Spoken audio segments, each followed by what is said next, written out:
E quem analisa os resultados dessa cúpula no Egito é o professor de Direito e Relações Internacionais, Danilo Porfírio de Castro Vieira.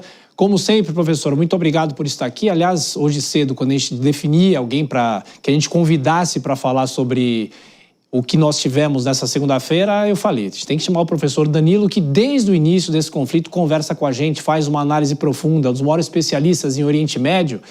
E eu já começo te perguntando o seguinte, há 2 anos eu perguntava para o senhor, professor, como que era possível conversar com um grupo terrorista para tentar acabar com o conflito, amenizar o conflito.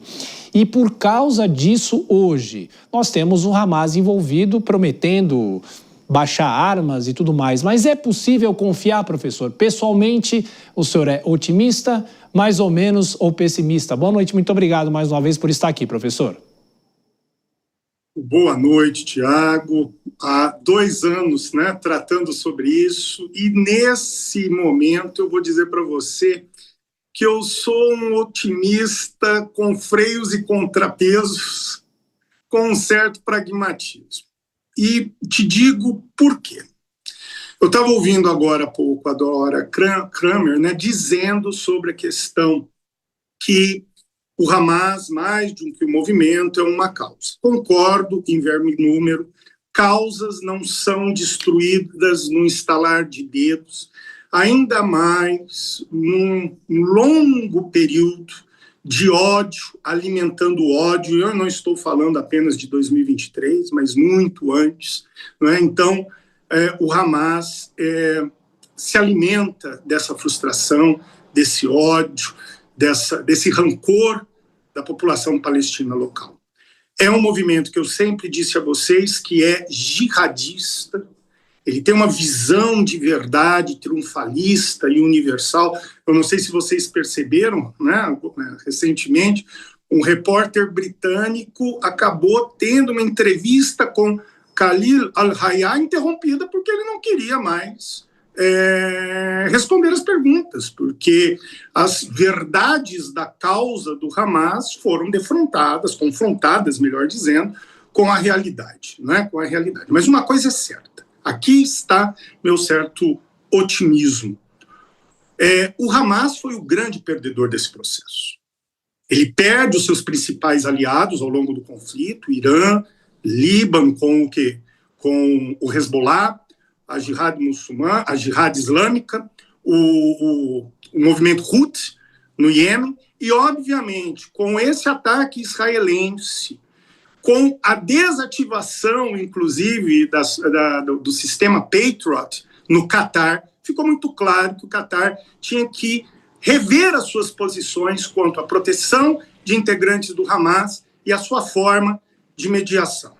Então, o Hamas, nesse momento, tem que depor armas, continua a ser internacionalmente reconhecido como um movimento terrorista, não participará do processo político, abre-se espaço para uma autoridade palestina, autoridade liderada pelo Al-Fatah, por Mahmoud Abbas, que precisa ser reformulado, mas está no projeto, e vemos uma coalizão árabe em torno da liderança norte-americana na composição de uma força de segurança na região. Então, nós vemos sim um enfraquecimento momentâneo, um período de enfraquecimento do Hamas, mas o futuro é que determinará se as causas também foram vencidas.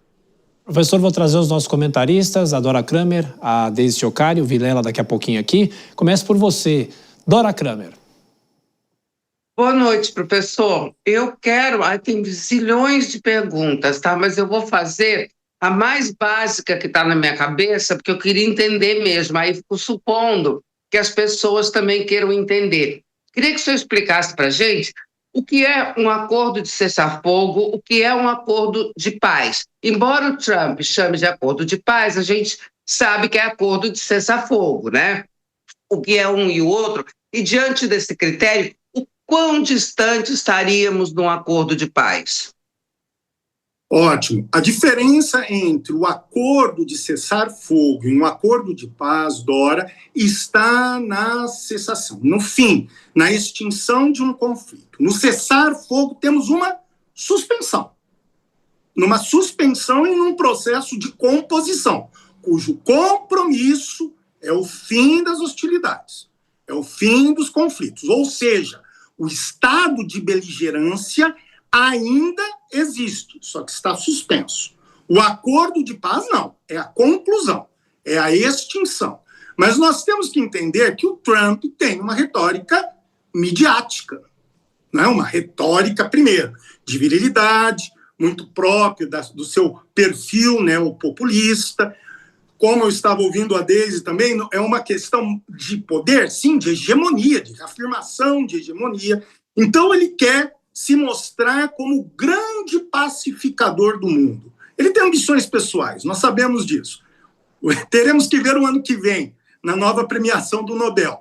Mas essa é a pretensão do Trump. Então, o cessar-fogo é uma suspensão que está condicionada ao cumprimento de certas regras. Então, entrega de prisioneiros, recíproco, deposição de armas, desocupação de áreas, né?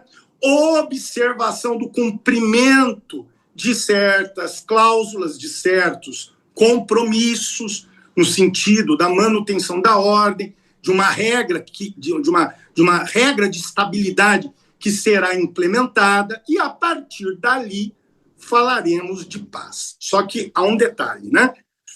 Em regra, dentro do direito internacional, tratados de paz se fazem entre Estados. Aqui eu estou fazendo entre Estado e um movimento de cunho jihadista, na perspectiva do direito internacional, de cunho terrorista.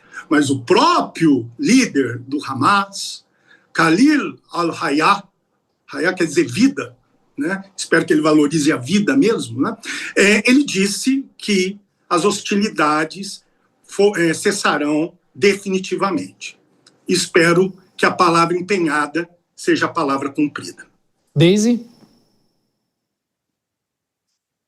Boa noite, prazer falar com o senhor. Eu também, como adoro, eu tinha uma lista de perguntas para o senhor, mas eu vou tentar ser mais objetiva aqui. Mas a partir desse contexto que a gente tem, o senhor mencionou aqui brevemente o que deve ser discutido agora. A partir dessas discussões, tem mais algum ponto importante que precisa ser tratado para efetivamente chancelar a paz? E aí eu lhe pergunto, e como que fica a ONU no meio dessa história toda? Ainda nós não temos um papel claro sobre a ONU nessa questão. Nós sabemos que o Trump tem uma visão um tanto crítica sobre a Organização das Nações Unidas. O que eu acho é que, pelo que nós vemos do passado, é que a ONU terá um papel imprescindível nas ações humanitárias. Mas você estava mesmo dizendo, como nós vamos ver todo esse processo caminhar para a paz definitiva? É que o Hamas, como também o Estado israelense, obedeçam os planos, os pontos de implementação de um governo provisório apoiado por uma força internacional, em grande parte árabe, muçulmana. Então nós vamos ver Catar, países do Golfo, Arábia Saudita, Egito, Turquia participando desse processo, e ver esses agentes, Hamas e o governo israelense, respeitando a implementação do tal governo de notáveis palestinos, e, num último momento, vermos essa transição passar para as mãos de uma autoridade nacional palestina. Que esse é o ponto. Reformar a autoridade, sanear a autoridade e fazer com que ela assuma. Não consigo vislumbrar ainda Estado palestino. Eu vejo autoridade, autonomia territorial palestina. Não vejo soberania ainda. Mas esses são os pontos. Hamas irá respeitar tudo isso? abandonará as armas? Renunciará à violência? Fará o que a sua co-irmã, a Irmandade Muçulmana, fez no Egito, Sim, na década de 80, se tornando efetivamente um partido político e jogando o jogo político institucional? Esses são o quê?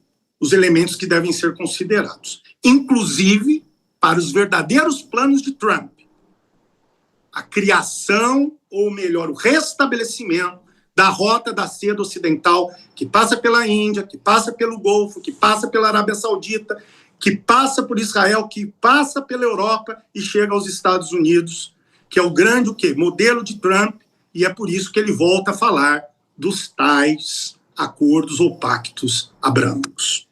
Professor Danilo, para a gente fechar, o Cristiano Vilela faz mais uma pergunta. Vilela? Professor, boa noite.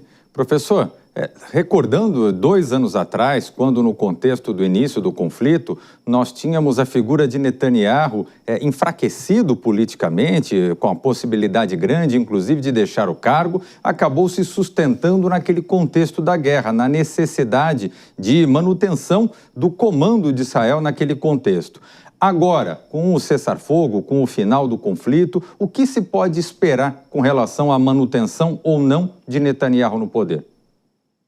É a grande dúvida, Vilela, porque, primeiramente, Netanyahu foi encurralado entre as forças nacionais de apoio, vinculadas ao nacionalismo judaico, que a gente chama de sionismo religioso, e a grande pressão feita pelo governo Trump, ele cedeu a Trump.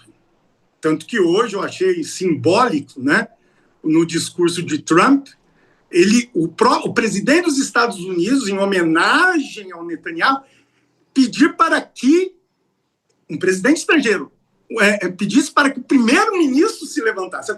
Quase uma coisa hierárquica ali. Eu senti que o Netanyahu, eu não sei se ele se sentiu lisonjeado ou constrangido.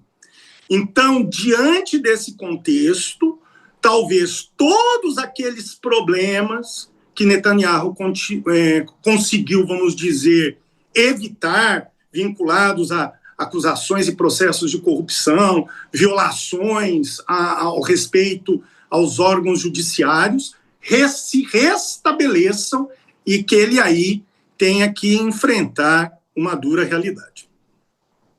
O Porfírio de Castro Vieira, professor de Direito Internacional, Relações Internacionais também.